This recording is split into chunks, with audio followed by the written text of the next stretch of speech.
Let's get some Albert memories. I know his career, I'm not saying it's over, but with the news, and I'm reading from the Bob Nightingale Twitter feed, Albert Pujols wanted to be released. If his playing time was going to be greatly reduced by the Angels, he will get his wish. The Angels notified Pujols that he will be officially released today, as Mr. Feinsand reported. So Albert Pujols released, and I just think if he asked to be released, I would think he wants to play again. Don't you think, Jim Heuer?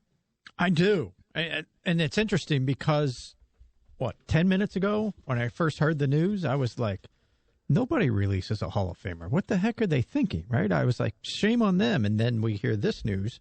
So I've since gone, okay, well, like you said, this is Albert pushing the buttons, not Artie Moreno and the Angels. So I look at it differently. And yeah, we know how proud he is, right? I mean, he's just a proud individual, and he's very aware of his place and his legacy and all that. Yeah, I think he does want to play again. I don't know where he fits and what his skill set is anymore, but somebody will probably take a flyer on him. Yeah, when you look at his numbers this year, and it is a small sample size, but I think this is probably the type of player he is here in his age 41 season. He's batting $198. His on base is 250, and his slug is 372. He struck out 13 times in 86 at bats. He's not walking very much at all. He has 3 walks, so the OBP is very low, and that's where we all have the fantastic Albert Pujols memories. But when you look at the player he is right now, I just don't think there's any fit with the Cardinals. Does he help you on the field? I totally understand the emotional attachment. Everybody that's ever rooted for the Cardinals, watched Albert, or even if you're a baseball fan overall and you don't even care about the Cardinals, you want to see Albert Pujols' final game with the birds on the bat, with the ovations and all that. I just don't think it makes any sense whatsoever. Now, at the end of the year, can you work something out? I don't know. But for the Cardinals right now, it just makes zero sense, Cam Janssen. Well, do you think he's going to reach that 700 milestone? Obviously, no. Not at all. Not a chance. Okay. So last year he had 6 homers in 39 games in the COVID-shortened season. So before that, the year before, played 131 games, and he had 23 home runs, 93 RBIs. So his production numbers were pretty good, actually. Now, his slash line, 244, 305, 430, an OPS of 734 that year in 2019. That's not good. But again, the baseball card stats look pretty good when you say 23 homers, 93 RBIs. But this year, he has 5 homers in 24 games. That's pretty good from a power standpoint. But he's got 667 career home runs. There's no way he's going to hit 33 more home runs this season and get to 700. Somebody chimes in and goes, thank God Bobby Bonilla got hurt, or we may have never seen his career here. Yeah, wow, what a whirlwind that was. And somebody also said the Cubs are interested, too. Wouldn't that be interesting? Wow, that would be the ultimate insult. I'm sorry. Wow, yeah. Dang. I mean, Albert, the ultimate Cardinal of our era, and he'd be a Cub? I don't think so. What about his personal service contract now? I mean, it's got to be void, right? It should be void, I believe. I mean, especially since he said, hey, I want to be released. I don't think there's any. I mean, I don't know. People are asking. I'm no lawyer, but I would think that he's still, whenever he's done playing, he goes back and he gets that. That's what I would think. Where else do you want to do like extra stuff? If you're going to be in Anaheim, I wonder what his place looks like out there. Although he does do a lot of stuff here, but he flies private, man. Like he could commute back and forth. Like why not go there and be the guy where you have to walk in places, shake hands, make a ton of money, shake more hands, sit down, live in your beautiful house, commute back and forth to St. Louis? I don't know. Sounds pretty interesting to me. Easy. One thing to think about here, because we were out in the hallway, it's just like, oh, what's going on? Where does this go next? Maybe the White Sox. It's Tony's team. They're missing DHs. Tony could use a friend right now, the way things are going up there. And Pujols would definitely have his back. And Hadley mentioned maybe the Royals. Ooh. And I didn't think about that one, but I was like, ooh, that's possible. But to your point about, I don't see the fit here. You have a first baseman, you have a third baseman, you don't have a DH. I don't necessarily, unless they're going to go the nostalgia route and say, hey, he's just going to sit on our bench and pitch hit for us every once in a while. But that's a big risk to take. I mean, we're seeing injuries left and right with this group. And I don't know if you can just have a guy who just can sit there and pinch hit for you. That being said, let's just say he does go to a Royals-type situation. And the Royals they're better than we expected here, at least the first part. But let's say, okay, that type of team, they're not going to make the playoffs. End of the year, can you finagle something with expanded rosters where you do get him back here for the last couple games? That's what I think would actually make sense. And it would make sense for both parties because it's more ceremonial. But then again, the Cardinals, you would think, are going to be in a spot with the Brewers where they're going down to the wire to make the playoffs or win a division. So it can't just all be about having fun and honoring the past when you're trying to win baseball games and get into the postseason. But I think everybody agrees that's what they'd love to see happen. You just mentioned a team that needs a first baseman, the Brewers. Could you imagine that? Coming here, two teams battling for the division and Albert Pujols at first base for them. Jimmy with the conspiracy theories. Oh, here. man. The starting trend. I love this. On Twitter right now is blowing up. I do love this, though. That's where this past offseason, when Adam Wainwright and Yadier Molina were not signed, and then you just kind of start to feed all the rumors. Now, if we really look back, was there any good chance they were not coming back to the St. Louis Cardinals? Probably not. But when you had that period of time where they weren't signed, and then Yadier Molina's going on Instagram and whatnot, where should I go? And Cardinal fans, their heads are exploding. But what's the best story? I always root for the best stories. So if they're not coming to the Cardinals, that's the best story. But after that, the next best story is a reunion on the South Side with Tony La Russa and the White Sox. So same situation. Albert Pujols does not make sense with the Cardinals here this year, and I don't even know if he makes sense with the White Sox, but dang, that would be a fantastic story to see he and Tony hanging out, and maybe Albert knows the rules better than Tony, and he can actually tell him some of these rules about the runner on second base. Right? Yeah. Saw that. Wow, there's another chapter here, I think. I don't know where it is. It'll be interesting, that's for sure, but how about some little bit of irony, guys, that last night we saw one of our own end his career here at the Enterprise Center, and today we get the news that the greatest Cardinal we've ever seen, maybe seeing his career end a day later. I mean, that's odd, man. That's really it is, isn't it? That was cool last night though with Bax. We were talking about that earlier, like the way he played, man. Like, and I hate to keep bringing this up because but he just like you could see it in his face, like he's just worn out. You know, he is, and he's grinding. You play that hard, and you play center position, and you're fighting guys, and you're penalty killing, you're blocking shots, you're standing in front of the power play for years and years and years and years, and damn, he just took a beating. Kate and I were talking about that last night. Like, he had some nasty stuff going on, like some intestinal stuff, and just like, man, you can just see how weathered he is. That just shows how hard he worked. And the people here, I wish it was packed last night. Oh, Jimmy. I would have been awesome. Oh, man, I know. But it's all good. Made a ton of money. Hopefully his head's okay. But it's very bizarre that, two Warriors like that just had a huge impact. I mean, Albert had, come on. But Bax had a great impact on this team. And they won the Cup because of him. I'm telling you, inadvertently, they won the Cup because of Bax and how he helped some of these young guys. I saw that honestly firsthand. I hurt the situation.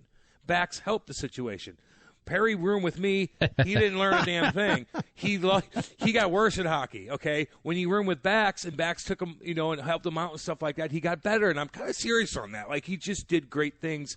And all of a sudden they go out and they figured out how to be Warriors and they come back and it all comes together and you win a Cup. So it's cool. Hey, the sports world today, man, it's cray-cray. And that's good for us. Okay, I'm going to do something which I say every day I'm not going to do. You're going to talk about Carpenter? Yes. Here's why. Because all of these things tie together with why we love sports and why we complain about guys and how we think about players for different reasons. Think about it like this. David Backes, 10 years with the Blues. The Blues get the best 10 years of David Backes' career. He's the captain. They never had to see David Backes really decline in a Blues sweater, right? Yep. Now, good for him. He got his money. He went to the Bruins, and because he's on the other side of 30, it happens. The decline in his career, but we didn't see that as a Blue. And as Cam mentioned, the Blues don't win the Stanley Cup without David Backes signing elsewhere. So think about Albert. Similar situation. Albert Pujols gave the Cardinals the greatest first 11 years. I mean, right up there with the best in the history of baseball. Mm-hmm. And we never saw him as not even below average. We never saw him as not an unbelievable MVP type player. What would have happened, Jim Heuer, Cam Janssen, if for the last 10 years the Cardinals had signed Albert Pujols and we have to watch him struggle? They would be complaining. Here's the tie-in. They'd be complaining like they complain about Matt Carpenter many times, and it's the same with Carpenter. If Carpenter didn't have the extension, let's say he goes somewhere else. Yep. Let's say he goes to the Royals, and he has all of his bad years somewhere else. We think of him differently, right? That's what I think is great about Albert's legacy with the Cardinals. It was 11 iconic years, 0 bad years. The Angels had to deal with the decline, and so we never saw him with the birds on the bat ever struggle even one bit. That would have been awkward. Let's be real. Yeah. It would have been real awkward the last several years. No, it would have. It absolutely would have, and it changes everything because when you're an athlete, people they absolutely remember, the great things that you've done. They remember if you're doing good things. I mean, that's stuck in their head. But then if you play 4 or 5 more years and you're struggling, and every day he's talking about Albert and his contract, and now his back and his knees and his shins and this, that, and the other, and it's consistent, you forget. You kind of forget, and sometimes it pops in back here. Oh, man, he was. Remember how awesome he was? You're always going to remember because he's going to get Hall of Fame, all that stuff. But you are embedded with that last 4 years, and it does take a toll on you, man. Like you can't shake that as a fan. Yeah. No. Look, I remember being on the air when that whole thing went down, and that whole week, and it was electric, right? It was the talk of it. Oh my God, I can't believe he left. What a terrible man. It was like, I can't believe he put us down like that. I'm like, wait a minute, it's business, people. Get real. He's set for life with that 10-year contract. It's, you had to go. I mean, and then the flip side, every time you brought this up, guys, it was, I would say, think about this in 8-9 years when Albert's not the same guy we're watching like we watched last year. I don't care. I want to watch him get his 3,000th hit here. I want to see him get 600. I was like, I'd love that too, but he's not going to be the same player. Nobody could understand that. Now we've reached that point, and to your point, like you just said, Cam, people are like, yeah, he really isn't all that great to watch anymore. It's almost, you feel bad. You don't forget it then. Yeah. You don't remember the other stuff. You just remember how bad he was. Right. But also, look at the years that Albert would have been chasing these milestones that he already passed, by the way, because he has 3,253 hits. He's got the 667 home runs. He's got over 2,000 RBIs. All these milestones that he passed in, let's say, 2015, 16, 17, 18, every single one of those years, the Cardinals are either in the playoffs, and I know that was the period where they missed a couple years, but they're either in it or they're in the race till the absolute end. And it would be really fun to see Albert get 600 and 2,000 RBIs and 3,000 hits. It would be awesome. But the conversation would also be, are the Cardinals playing him and getting the at-bats for the milestones? Is he the best option right now as they're 1 game back or 1 game up in the playoffs? Which that would rookie have been, is he screwing over? Well, yeah, I mean, all those conversations, yeah, they would be here. Because at the time, he still was an average type major league player, but I mean, look at basically 2017. Okay, so 2016 was the last year his OPS plus was above 100. It was 113. That's pretty dang good. But guess what? The next year it dropped to 80. So you're talking about 2017, 18, 19, 20, 21 of him being a below average major league offensive hitter. Obviously. A hitter is offensive. And so my point is he's chasing all of those milestones when he's got an OPS plus of 80 or 91, and you're thinking, wait, is that guy over there actually better than Albert? But, of course, we want to see him hit 600. That would be the conversation. It'd be crazy. He only made one All-Star team out there. I don't think the Angels ever won a playoff series while he's been there. Those are things that others will remember of his time out there in Los Angeles. But, hey, we all remember the greatest baseball player we'll probably ever see in our lifetime. And that's where Albert's legacy, it's in stone, let's be real. But what you mentioned, Jim, is there was a steep decline. There was a steep decline. Yeah, it went down. If you're 20 years old, 25 years old, and been watching baseball the last 10 years or so, you see Albert Pujols, and he's been a solid player. But, I mean, it was back till, 2011, 2012. He had some good years with the Angels. But I think some even modern baseball fans probably don't realize how unbelievable Albert Pujols was. When we talk about Mike Trout, and then you throw up the numbers, Albert Pujols was right there or better than Mike Trout. I mean, was he bigger than? Was he? Sorry, go. No, ahead, that first 11 years was just absolutely nobody's ever been better. Historic. Yeah. Was he bigger than Mark McGwire? Well, certainly a better overall player. But like bigger in St. Louis, you think? Like, yes. Really? When it was all, oh yeah. Because think of it this way: McGwire transcended baseball with Sosa. I get that, but once the news came out about the steroids, it was kind of tainted.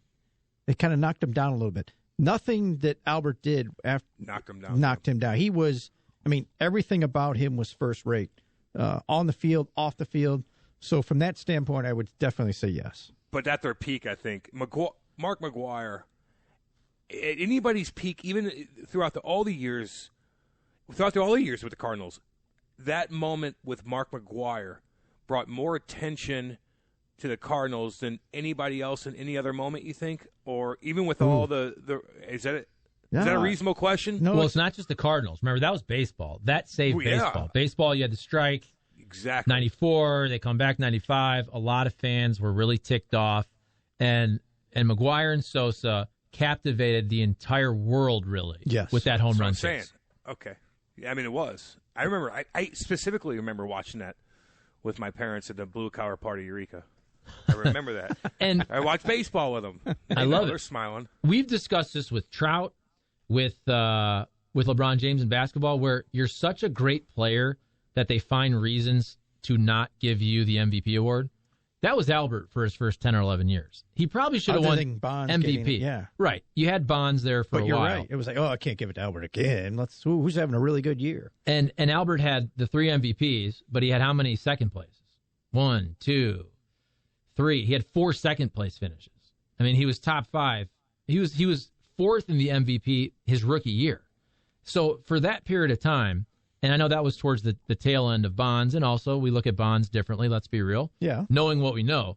But Albert Pujols was by far the best player in baseball. And you look across Baseball Reference, where I always like, you know a dude's legit when you look at his stats and you see all the black ink.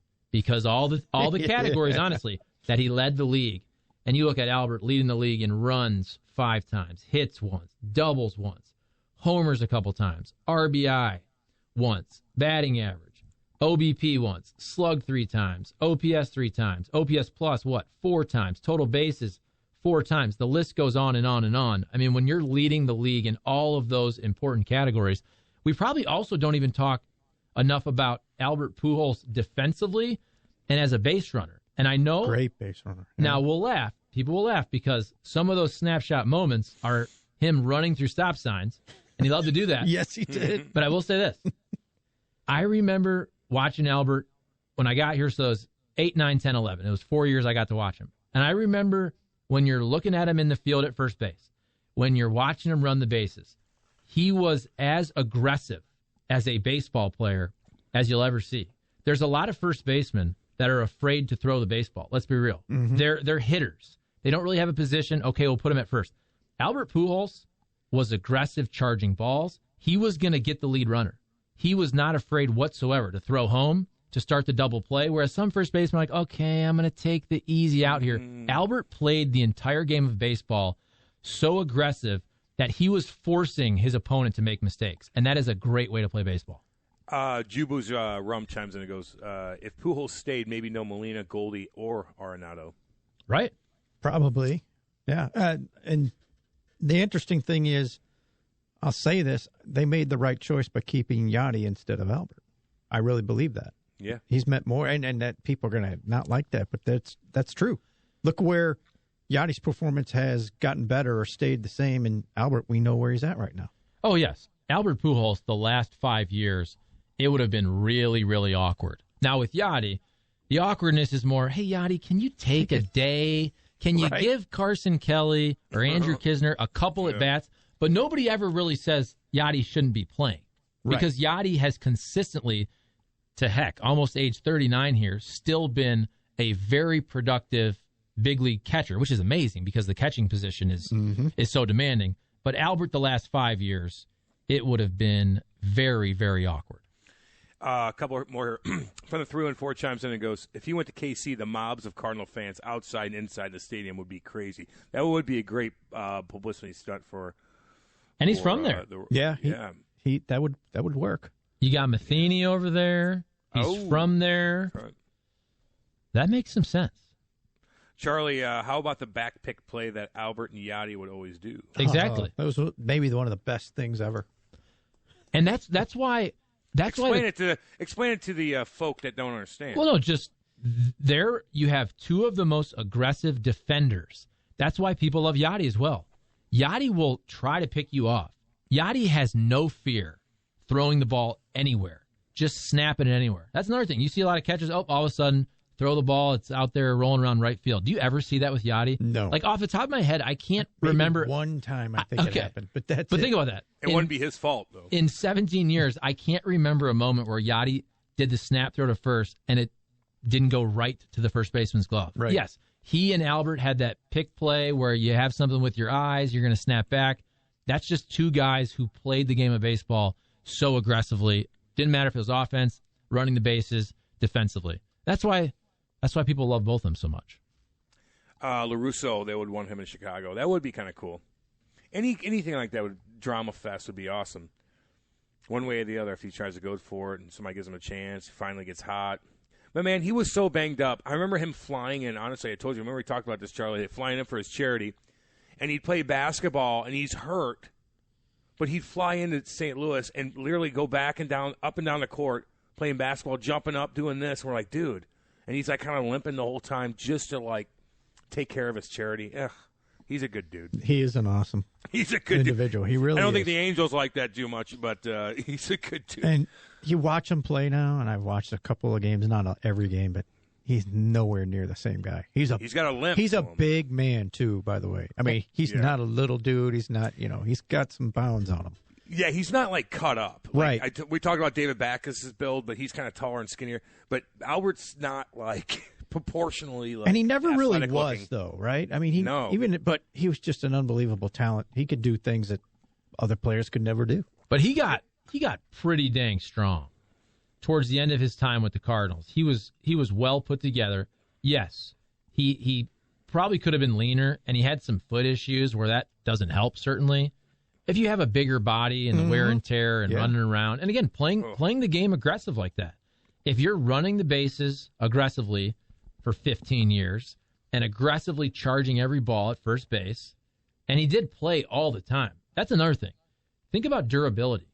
So I'm looking at his stats again. From 2001 to 2012, we're talking basically 160, 150 games, 158, almost every single season. There was 1 year there where he played 143 games. He had a 148, but still, if that's your season with injuries and you still play 148, I mean, this guy from 2001 to 2017, so we're talking 17 years, he only had one season where he was really injured significantly, and that was 2013, where he only played 99 games. So that's where the wear and tear, if you play 150 baseball games in the summers of St. Louis for 17 years in the major leagues, you're going to have some injuries. You're going to have some foot issues for sure. Dude, foot issues suck, by the way. like in any sport, any turf toe in football, whatever foot issue you have, like you can't do much. Like it just hinders you in so many different ways. You're automatically like 15% unathletic or more unathletic. Does that make sense? More unathletic. Like it just sucks, and just stand there.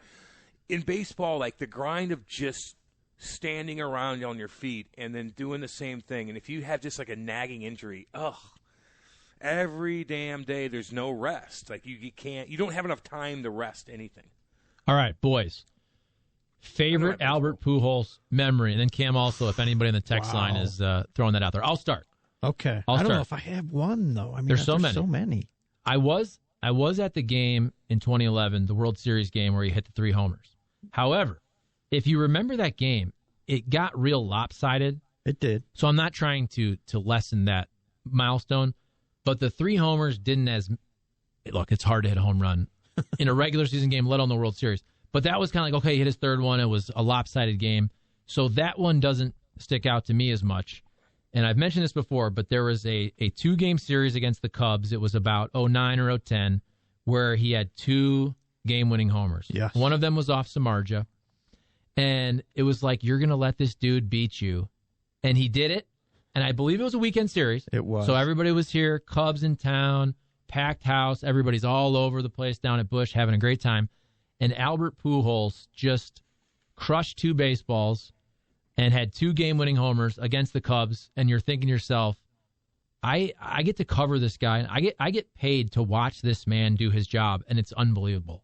This is so much fun to watch this dude play baseball. That's where I think, looking back, we're going to say, man, we got to see one of the greatest players of all time in his absolute prime just put up ridiculous numbers and provide St. Louis with amazing moments. Go ahead, Jimmy. Man, I really can't put one, but I'm going to put an obvious one out there just because of what it did at the moment. And it's the Lidge home run. And the funniest, I mean, it was so electric. Houston National fans said, we're going to the series first time. We're going to go to the World Series.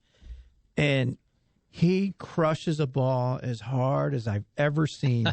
But to put everything in perspective, in the moment, what it meant, going against the ace closer, and he just flat out beat him and crushed him, and then watching Andy Pettit's reaction in the dugout where you just see him go, oh, my God.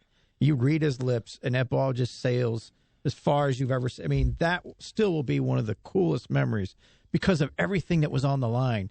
And he just, I mean, he's the only guy in there that in that entire building anybody thought had a chance, and he crushed it. But he did that time and time again where the moment, he's one guy as an athlete that I've ever watched, I go, man, there was never a moment too big that he couldn't conquer the task at hand. He was just that good. Yeah, to be completely honest with you guys, I don't really remember anything when his playing career because I was just kind of doing my own thing when he was playing here. Mm-hmm. Just to be completely honest. No, that makes sense. But I've done a ton of things with him. I give you one, like 3 different things. He'd always invite us to Kate and I to all these little events, and I sat next to him a bunch of times, and he was very, very sweet to my wife. That's one. And anytime you're sweet to my wife like that and actually like do this, which everybody kind of is, but he didn't have to be. He could have just ignored it, and he was great to her. A couple other things. Anytime I'd be at a golf tournament with him, he'd have these probably the best, the Pujols Foundation golf tournament. Oh, my God. If you get invited to that, it's like Christmas time in the summer. You walk in that mug. You got glasses and watches and this and that and the other. And he'd always wait sure I'd tee off on either 10 or 1 because he knew I sucked. And he put the camera on me because they play it on Valley Sports. And he'd make sure and he'd laugh. And I'd be like, oh, God. And everybody would line up and watch. And then he'd say, hey, look, I'm a clown. I'm a joke. And then I'd actually try to hit it. And he'd hit off something and almost hit some poor child in the head. So it would be funny at first. And then it wasn't. But the main thing is him around, I'm telling you, how sweet he is. Where these boys and girls go up to him with his charity. And how he treats them, I swear to God, it's unbelievable. He hugs them, and he texts them. They all communicate like intimately in such a cute way, and they love him, and they look at him like he's a father figure. And I've seen that so many times firsthand, and that to me is the coolest thing in the world. I was doing my thing when he was playing. I don't remember anything specific. He was fun to watch, but him as a person I saw, and that's what made me like him so much. So he's got like $400 million. But go ahead. Yes, he does. His regular season career slash line: 298 average, 376 on base, 545 slugging percentage, and that's with the decline that we're talking about. Look at his postseason numbers, though. That's maybe sometimes we forget how amazing of a postseason player. Jim, you mentioned this, of when the moment was there, he was shining. I mean, there are a lot of guys who have great regular season numbers, and their playoff numbers are not close. Albert's are better. Albert's career playoff average, 323, 431 on base, 599 slug. He played 77 postseason games. That's about a half a season of baseball games, and had 19 homers and 54 RBIs in the postseason. And then you look, though, it is a little sad that after 2011, when the Cardinals, of course, win the World Series, and that's a stretch of Albert being in the playoffs, heck, almost every year, and being an unbelievable postseason player almost every year, that he only got one more playoff series after that. As Jim mentioned, it was 2014. He got a 3-game series where the Angels lost to the Royals. That is the sad part, that in the last decade, the second half of Albert's career, we didn't get to see him with some more playoff moments. Because even though he wasn't the same player, if he was on a good team that was making the playoffs, Albert was going to have some big moments again. Yeah, he would have done something. I got a couple on a text line here. Do it. Kavorsky chimes in and goes, Albert made you stop whatever you were doing and watch his at-bats, regular or postseason, no matter what. And that is true. Amen to that. There's no doubt. Ted. Albert hit the home run off Brad Lidge to extend the 2005 NLCS on the eve of my 40th birthday, 10/17/2005. Don't care about that. It was incredible. 130 decibels of sound in the juice box to it being so quiet. The field mics were picking up the sound of Albert's spikes in the dirt as he rounded the bases. Hashtag the Meng. Dude, that was a good one, Ted. That was a good one. That is a great memory. That was a good one. Yeah, everybody's like the Brad Lidge. That was bad to the bone. Everybody's chiming in on that bad boy. I mean, but there was just so many other ones here and there that I forgot. Like there's a couple 3 home runs. You mentioned the 3 home runs in Texas. And I remember watching it going, this is so cool, because I remember when I watched Reggie do it, and that was like the coolest thing ever. And then you saw Albert do it, and you're like, hey, this is pretty awesome. This kind of puts in perspective another moment in Albert's career. You went, yeah, he's one of the best I've ever seen. And that 2011 playoff run, he had 5 homers and 15 RBIs in that postseason. And incredible in the NLCS, incredible in the World Series. All right, let's take a break. More Albert Pujols memories, as today he was released by the LA Angels, so we'll see if Albert continues to play this year somewhere else. I know Cardinal fans are thinking, okay, let's bring him back here. Probably doesn't make a lot of sense right now, but you never know at the end of this season if they could make that happen and have those moments that we all want to see. Albert Pujols ending his career wearing the birds on the bat.